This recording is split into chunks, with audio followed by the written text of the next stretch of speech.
Have you ever gone to see one of your favourite bands or artists play live and wondered why it looks like they're wearing headphones on stage? Those in-ear headphones that we often use to listen to music on our phones or on our iPods or whatever.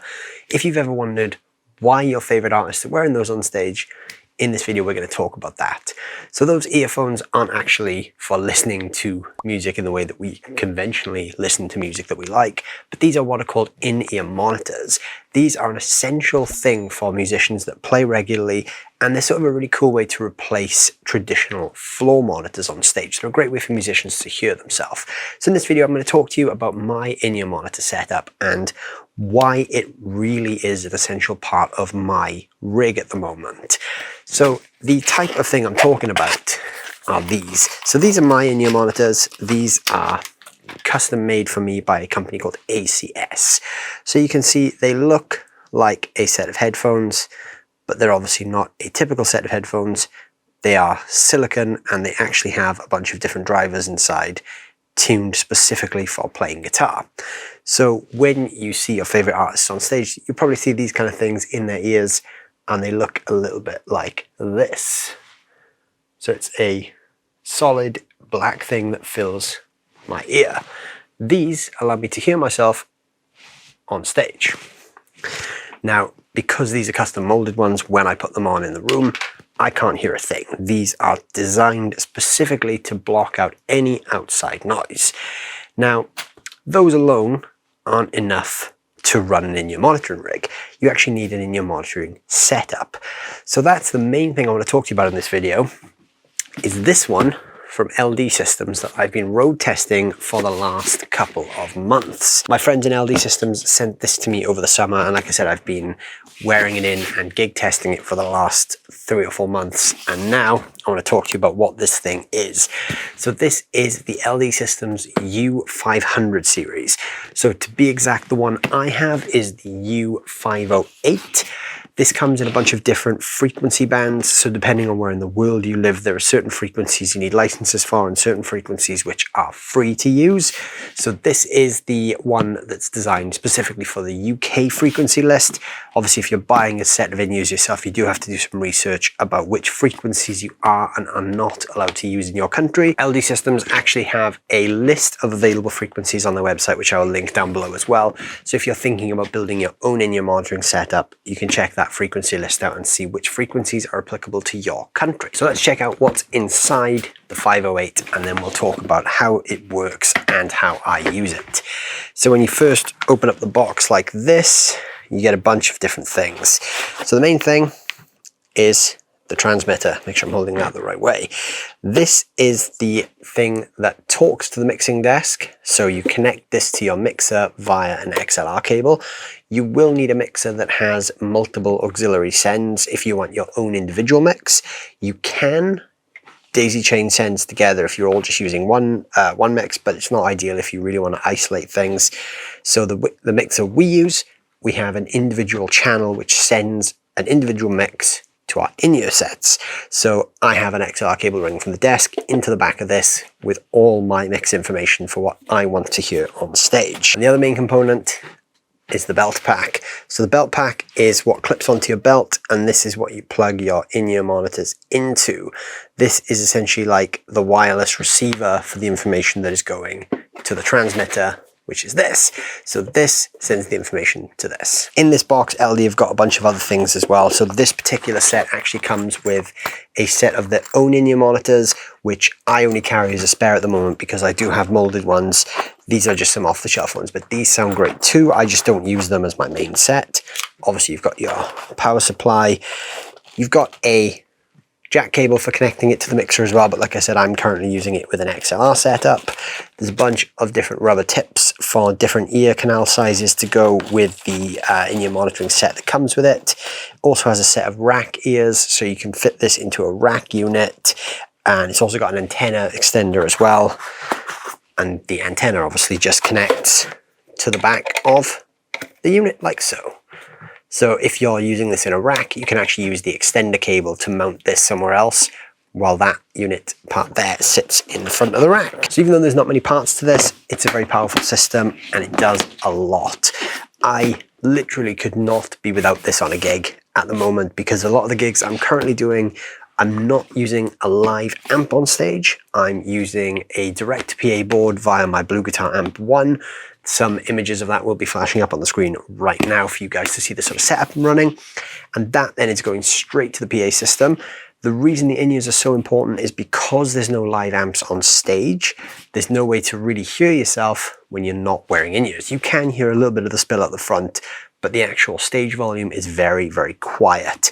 Also, the band I'm currently playing with, we're playing to a lot of tracks with a lot of click. So I have a click, a metronome in my ear at all times to keep in time, and whatever else I need to get through the gig in my ears as well, such as my own vocal mic and different other things from the stage setup.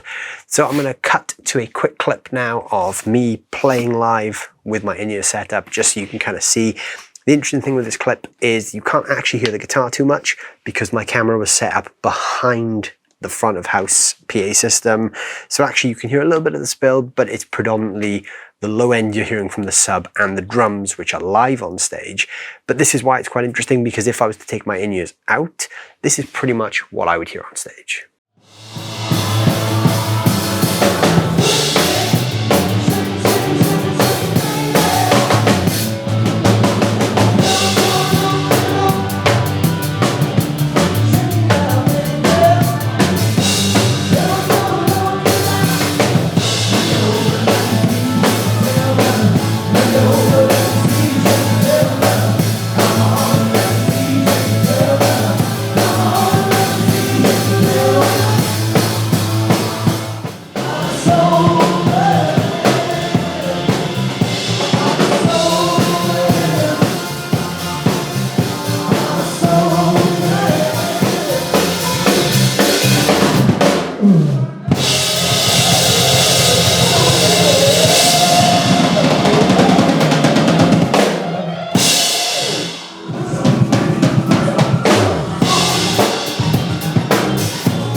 So with the U500 set being the new guy on the block for LD systems, there's some really cool features to this, some of which are just incredibly useful for a gigging and working musician. Now, sometimes we play different rooms, and obviously different rooms have different EQ sounds because of the shape of the room and the resonance of the room and all sorts of things like that. So this actually has a built-in 3-band EQ. Now, because we use the same desk every night, we carry our own desk, the sound is pretty consistent from room to room, but sometimes you do get anomalies in there. So the fact this has its own built-in 3-band EQ is really useful for me because it means I'm not fussing about with the desk and changing things in the presets. I can just change the EQ of what I hear in my in-ears, which is really useful if I just need a little bit of a brighter sound one night or I need a bit more low end. I can actually dial that in between the pack and the transmitter unit. The U500 also pairs via infrared, which is incredibly useful because once you've dialed in your frequency on your channel on the transmitter, you can pair it to the pack by the infrared system. Now this is useful because typically in a lot of systems you have to manually pair each one, and sometimes you might show up for a gig and there might be some interference on a channel and you need to quickly change channels. It's not ideal if you have to then change the channel on the pack as well as the transmitter, so to just do it on one and beam that information via infrared is a massive time saver. This system also has a 100-meter pairing range, so you could move 100 meters away from the transmitter with your pack and still hear the mix before it starts to drop out, which is a pretty big range. There's a lot of headroom there because even some of the biggest stages around are nowhere near 100 meters. So yeah, that's a huge range that you can walk away and still hear yourself very clearly. You could have this on the stage or with the monitor engineer at the back of the room, and you could walk around the room and still hear yourself very clearly with this as well. In the couple of months I've been road testing this, it's proved to be a very useful and reliable system. Now, I've never had the problem of not being able to find a channel or a frequency that works. I set this to a pretty obscure frequency and on a weird numbered channel just to make sure I'm, not going to get lost in the mix there, but there's a bunch of channels and frequencies on here, so you're pretty much never going to have to worry too much about clashing with anyone else unless you've got like 100 other people using the same system at the same gig, which is very unlikely. It's really useful to do that because you can show up at some venues and they may have an in-house wireless mic which may be set to a specific channel that you might be transmitting on, so it's quite useful to be able to easily change between the channels as well on this and on the pack. This can also run in stereo or mono. I'm just using it in mono because it's an easier setup, but if you're using stereo mixes or stereo effects, you can send a stereo mix to this and the pack will pick that up and pan it left and right accordingly, which again is very useful if you're using like a stereo chorus or stereo reverb and you really want to hear the detail of what's going on in the extreme left and rights of your guitar signal. The pack runs off a pair of AA batteries, very easy to get hold of, typical size. You're never going to struggle to find AA batteries. They go in the back of the pack there. And the cool thing is all the buttons for the pack are actually under the cover. So you have to slide the cover down to get to all the edit buttons, which is quite nice because it means you're not going to knock anything mid-gig. The only accessible control here is the on and off switch, which also doubles as a volume control. So that's quite useful because you don't have to worry about changing anything you don't want to change mid-gig. And my favorite thing about this is you can actually assign a name to the pack. So providing that camera's focused there, you should be able to see my name on the pack. And then the main transmitter unit will also have my name on there as well. So you can actually save different presets as well. So I could have a couple of different EQ presets perhaps, or if I was using like different desks, I could create in-ear mix presets for that as well. I can recall all the presets for what I'm hearing, not in terms of what the mix is itself, but if I'm using like a desk that has a particularly bright sound on the output bus, I could have an EQ profile set up on here which shaves all the top end off. And when I'm using that desk, I can just recall that preset and away I go. I can save 10 of those to the system as well, which again, super useful. And on the subject of it being battery powered, you may think, oh, batteries are somewhat unreliable and they can go dead, but you do get about 10 hours use out of a single pair of AA's in this thing. I'm currently doing a lot of gigs that are sort of like 2 to 3 hours long in length. Usually we're doing 2 60-minute sets or 3 45-minute sets or something like that. So including an hour-long setup sound check period, plus the 2 hours of performance time, plus the on and off time with the pack while waiting to start or just after we finish a set. I usually get about 3 gigs out of a set of batteries, so that's pretty much the 10-hour time there. So yeah, you know, they're not going to go dead after a couple of hours. They'll get you through a few gigs. And if you're just doing shorter gigs, if you're just doing like an hour set, for instance, a couple of times a week, you could probably get a week's worth of use out of a set of AA batteries as well. And again, if battery life is a big thing and you're really going through them, you can always invest in some rechargeables too. Might be cool for the future to see LD Systems bring in something like a rechargeable pack where you just connect this to the main transmitter via a USB cable or something and it recharges itself. That could be quite a cool feature for them to look at in the future, but for now, you do get plenty of juice out of those AA batteries. So hopefully that answers some of the questions you may have on in-ear monitoring and how it's used and what it is. You may have wondered why your favorite guitar players are wearing headphones on stage. Hopefully that answers the question why. If you're curious about in-ear monitoring and you have any questions, throw those down below in the comments as well. And while you're down there, don't forget to hit the like and the subscribe button. There are some links down below to check out the LD Systems U500 set. And also, if you like what I do and you enjoy the videos, please consider supporting the channel on Patreon. There is a link down below in the description for that as well. And all the support you guys provide through Patreon goes straight back into the channel, allowing me to keep making videos. And also it allows me to make videos more catered to what you guys tell me you want to see. So thank you for watching. Thank you for the support, and check out the LD Systems U500 set. It's a great in-ear monitoring set. I've been road testing it over a few months and I absolutely love it. I would not be without it now. So thank you guys for watching and I'll see you soon.